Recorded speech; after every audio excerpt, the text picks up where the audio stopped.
Hello students, welcome to my channel Dr. Sudhakar's Tutor Tube. இன்னைக்கு நாம liquidation of companiesல liquidator remuneration sum எப்படி calculate பண்றது அப்படின்றத தான் பார்க்க போறோம்.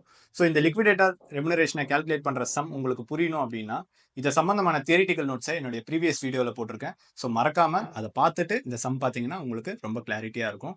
ஸோ அந்த வீடியோவுக்கான லிங்கை நான் என்னுடைய டிஸ்கிரிப்ஷன்ல கொடுத்துருக்கேன். மறக்காம செக் பண்ணி பார்த்துக்கோங்க.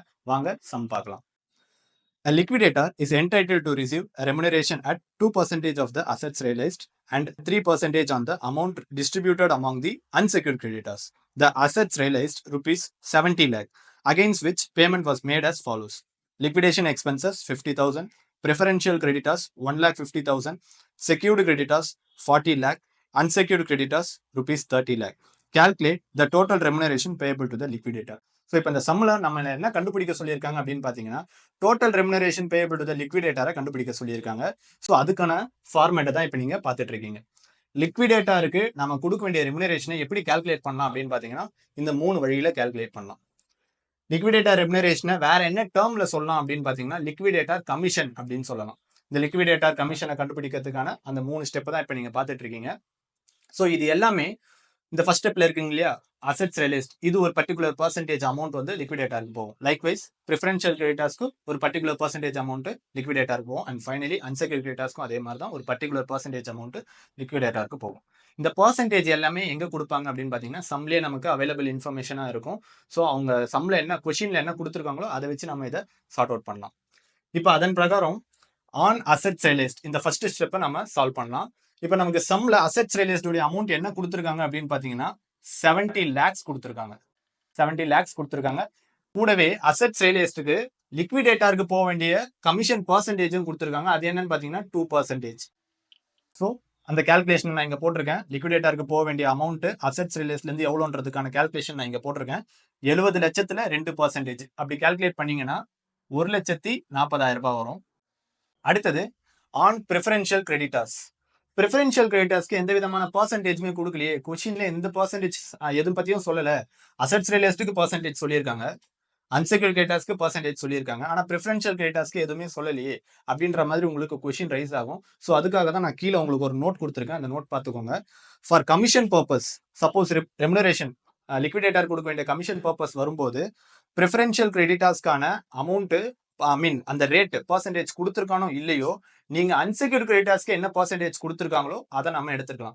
இப்போ சப்போஸ் ப்ரிஃபரன்ஷியல் கிரெடிட்டர்ஸ்க்கு நமக்கு பர்சன்டேஜ் அசெட்ஸ் ரியலைஸ்ட் கொடுத்துருக்க மாதிரியோ அன்செக்யூர்ட் கிரெடிட்டர்ஸ்க்கு கொடுத்துருக்க மாதிரியோ பர்சன்டேஜ் சம்ல மென்ஷன் பண்ணியிருந்தாங்கன்னா பிரச்சனை கிடையாது. சப்போஸ் இன்கேஸ் கொடுக்கல அப்படின்னா அன்செக்யூர்ட் கிரெடிட்டர்ஸ்க்கு என்ன பர்சன்டேஜ் கொடுத்துருக்காங்களோ சேம் பர்சன்டேஜை நீங்க இங்க எடுத்துக்கணும். ஸோ அதுக்கான நோட்டை தான் நான் இங்க உங்களுக்கு போட்டிருக்கேன். அப்போ அன்செக்யூர்ட் கிரெடிட்டர்ஸ்க்கு இந்த சம்ல என்ன பர்சன்டேஜ் கொடுத்துருக்காங்க அப்படின்னு பாத்தீங்கன்னா 3% கொடுத்துருக்காங்க. அதுக்கு முன்னாடி ப்ரிஃபரன்ஷியல் கிரெடிட்டர்ஸ்க்கான அமௌண்ட் சம்ல கொஸ்டின்லயே உங்களுக்கு கொடுத்துருக்காங்க. ப்ரிஃபரன்ஷியல் கிரெடிட்டர்ஸ் எவ்வளவு அப்படின்னு பாத்தீங்கன்னா 1,50,000. அதுல 3%. ஸோ 1,50,000ல 3% பாத்தீங்கன்னா 4,500. ஸோ லிக்விடேட்டர் ரெமுனரேஷன்ல நம்ம பாதி சம் பார்த்தாச்சு. இப்போ முக்கியமான விஷயம் என்ன அப்படின்னு பாத்தீங்கன்னா இந்த ஆன் அன்செக்யூர்ட் கிரெடிட்டர்ஸ். நான் இங்க ஒரு இம்பார்ட்டன்ட் சிம்பிள் வேற போட்டு வச்சிருக்கேன். அது ஏன் அப்படின்னா இதுதான் சம்முடைய மெயினான ஆன்சரே. ஸோ இந்த சம் இந்த பர்டிகுலர் பாயிண்ட் வரும்போது நம்ம பர்டிகுலராக ஒரு ஒர்க்கிங் நோட் போட வேண்டியதாக இருக்கும். அந்த ஒர்க்கிங் நோட் தான் இப்போ அங்கே விசிபிளாக இருக்குது. ஸோ இது என்ன ஒர்க்கிங் நோட் அப்படின்னு பார்த்தீங்கன்னா calculation of amount payable to unsecured creditors. நீங்கள் இந்த ஸ்டெப்புக்கான ஆன்சர் நீங்கள் கண்டுபிடிக்கும் போது நமக்கு வந்து அந்த பர்டிகுலர் ஒர்க்கிங் நோட் நமக்கு தேவைப்படும். கொஷின்லேயே அன்செக்யூர்ட் கிரெடிட்டர்ஸ்க்கான அமௌண்ட் அவைலபிளாக இருக்குது, ஏன் அதை போடாமல் நீங்கள் அந்த ஒர்க்கிங் போடுறீங்க அப்படின்னா ஃபுல் எல்லா பேமெண்ட் முடிஞ்சதுக்கப்புறம் ஃபைனலாக அன்செக்யூர்ட் கிரெடிட்டர்ஸ்க்கான அமௌண்ட் வந்து நம்மக்கிட்ட கொடுக்கறதுக்கு சஃபிஷியண்டாக இருக்குதா அப்படின்றத ஒரு வாட்டி செக் பண்ணிக்கணும். ஸோ அதுக்காக தான் அதை போடுறோம், சரிங்களா? ஸோ அப்போ அதை கால்குலேட் பண்ணுறதுக்கு என்ன அப்படின்னு பார்த்தீங்கன்னா இந்த ஸ்டெப்பு தான். ஸோ இங்கேருந்து ஆரம்பிக்குது. கம்பெனியோட அசெட்ஸ் எல்லாம் ரியலைஸ் பண்ணி ஒரு அமௌண்ட் வந்திருக்கும் இல்லைங்களா, அந்த அமௌண்ட் அதாவது 70 lakhs கம்பெனியோட சொத்தெல்லாம் வித்தது போக நம்மக்கிட்ட இருக்க அமௌண்ட் எவ்வளோன்னு பார்த்தீங்கன்னா 70 லட்சம் ரூபாய். கீழே நீங்கள் பார்க்குற இந்த லெஸ் கிரைட்டீரியாவில் இருக்கிறது எல்லாமே ஆர்டர் ஆஃப் பேமெண்ட். இந்த சொத்தெல்லாம் விற்று இவங்களுக்கெல்லாம் பேமெண்ட் கொடுக்கணும். அப்போ இவங்களுக்கெல்லாம் கொடுக்க வேண்டிய பேமெண்ட் எவ்வளோ அப்படின்றது தான் நம்ம இப்போ கொஷினில் பார்த்துட்டு இருக்கோம். செக்யூர்டு கிரெடிட்டர்ஸ்க்கு நம்ம கொடுக்க வேண்டியது அமௌண்ட் எவ்வளோன்னு பார்த்தீங்கன்னா 40 லட்சம் ரூபாய். லிக்விடேஷன் எக்ஸ்பென்சஸ் நம்ம கொடுக்க வேண்டியது 50,000 ரூபாய். ஸோ இது எல்லாமே கொஷினில் அவைலபிளாக இருக்குது. நம்ம தனியாலாம் எதுவும் கண்டுபிடிக்க வேண்டியது இல்லை. லைக்வைஸ் ப்ரிஃபரன்ஷியல் கிரெடிட்டர்ஸ்க்கு நம்ம 1,50,000 ரூபாய் கொடுக்க வேண்டியது இருக்கு. ஸோ இதெல்லாம் கொஷினில் இருக்க இன்ஃபர்மேஷன். இந்த ரெண்டும் இப்போ நாம கண்டுபிடிச்சோம் இல்லையா இந்த பார்ட், இதையும் நாம அங்க இன்க்ளூட் பண்ணிக்கணும். ஸோ இது எதுக்காக அப்படின்னு பாத்தீங்கன்னா, இது நமக்கு ஆன எக்ஸ்பென்ஸ், அதாவது நம்ம வந்து கம்பெனியில இருக்கக்கூடிய கம்பெனிக்கு எங்கேஜ் ஆயிருக்கவங்களுக்கு கொடுக்க வேண்டியது. இதுவும் அதே போல இந்த கம்பெனியோட அசெட்ஸ் ரியலைஸ் பண்றது லிக்விடேட்டருக்கு நம்ம கொடுக்க வேண்டிய அமௌண்ட். ஆக்சுவலா 2 அமௌண்ட் கொடுத்துட்டோம், 1,40,000 அண்ட் 4,500. ஸோ இந்த ஆன்சரை நீங்க சார்ட் அவுட் பண்ணீங்கன்னா உங்களுக்கு வரக்கூடிய அமௌண்ட் என்ன அப்படின்னு பாத்தீங்கன்னா 26,55,500 ரூபாய். ஸோ இப்போ இந்த அமௌண்ட்டுக்கு பேர் தான் amount payable to unsecured creditors. இப்போ நம்ம கிட்ட இவங்க எல்லாருக்கும் கொடுத்தது போக, இந்த அசெட்ஸ் வச்சு இவங்க எல்லாருக்கும் கொடுத்தது போக நம்ம கிட்ட இப்போ இருக்கிற அமௌண்ட் எவ்வளோன்னு பார்த்தீங்கன்னா 26,55,500.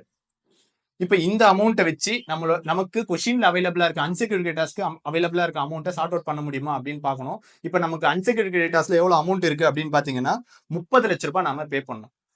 கொஷின்ல இருக்கக்கூடிய அன்செக்யூர்ட் கிரெடிட்டர்ஸ் இருக்கு இல்லையா, வேல்யூ 30 லட்ச ரூபாய். அப்போ நம்ம அன்செக்யூர்ட் கிரெடிட்டர்ஸ்க்கு 30 lakhs கொடுக்க வேண்டியது இருக்கு. ஆனா நம்ம கிட்ட எவ்வளவுதான் இருக்கு, வெறும் 26,55,500 இருக்கு. அப்ப நம்ம கிட்ட சஃபிஷியண்டா ஃபண்ட் இல்ல. இந்த மாதிரி சிச்சுவேஷன்ல இந்த இடத்த நம்ம எப்படி கால்குலேட் பண்ணணும் அப்படின்னு பாத்தீங்கன்னா, ஸோ நாம கண்டுபிடிச்ச இந்த 26,55,500 அமௌண்ட்டை போட்டு அன்செக்யூர்ட் கிரெடிட்டர்ஸ்க்கு டிஸ்ட்ரிபியூட் பண்ண வேண்டிய பர்சன்டேஜ் நம்ம ஆல்ரெடி தெரியும், 3 டிவைடட் பை இந்த இடத்துல 100 போடாம காஸ்ட் பிளஸ் த 3%, அதாவது 103%. இதை வச்சு கண்டுபிடிக்கிற மாதிரி இருக்கும். ஸோ அது மாதிரி நீங்க கால்குலேட் பண்ணி பார்த்தீங்கன்னா 77,345 ரூபாய் உங்களுக்கு அமௌண்ட்டா வரும்.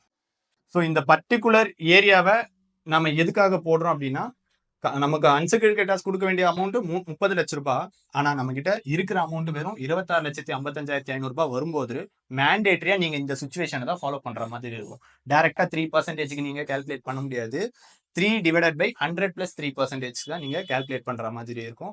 இந்த ஒட்டுமொத்த சம்லயே இதுதான் வைட்டல் ரோல் பிளே பண்ணும். ஸோ நீங்க கான்சென்ட்ரேஷன் அதிகமா அன்செக்யூர்ட் கிரெடிட்டர்ஸ்க்கு பேமெண்ட் பண்ணும்போது தான் நீங்க அதிகமா கான்சென்ட்ரேஷன் பண்ண வேண்டியதா இருக்கும். So the total of all this amount எவ்வளவு அப்படின்னு பாத்தீங்கன்னா 2,21,845 ரூபாய்.